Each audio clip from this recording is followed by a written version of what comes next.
Ang susunod na programa ay rated PG. Patnubay at gabay ng magulang ay kailangan sa mga batang manonood.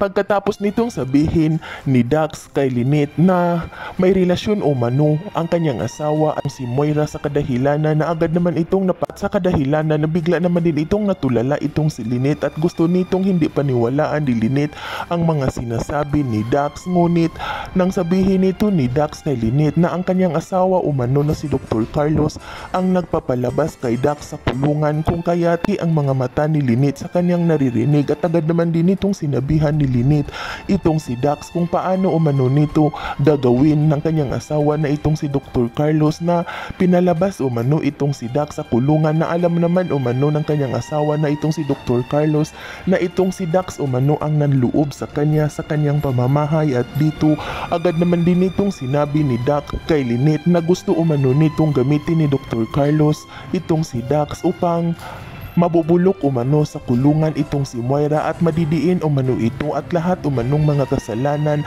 ay mapupunta kay Moira. Narinig din umano nito ni Dax nang nag-uusap itong si Dr. Carlos at itong si Moira nang sabihin umano nito ni Dr. Carlos kay Moira na gagawin umano nito ni Dr. Carlos ang lahat-lahat upang hindi umano maidadamay ni Moira itong si Dr. Carlos at itong si Zoe sa kadahilanan na agad naman din itong nagsalita itong si Lynette at sinabihan nito ni Lynette itong si Dr. Carlos kung bakit natatakot umano na madadamay itong si Dr. Carlos. Mayroon ba umano itong ginagawa na hindi umano at dito agad naman din itong pinagsabihan ni Dax itong si Lynette na kailangan umano nitong alamin ni Lynette at sundan ang kanyang asawa upang malaman umano nito ni Lynette ang katotohanan at maniniwala umano ito sa kanya.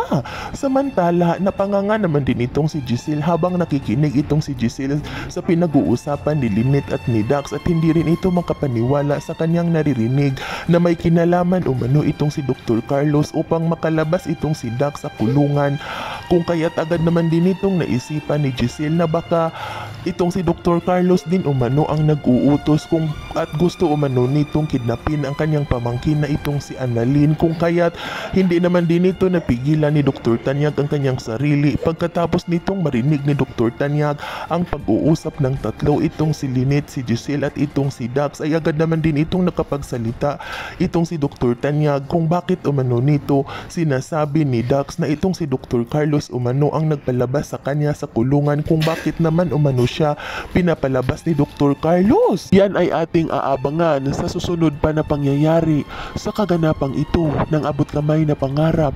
Huwag mong kalimutang isubscribe at i-hit ang notification bell ng aking channel.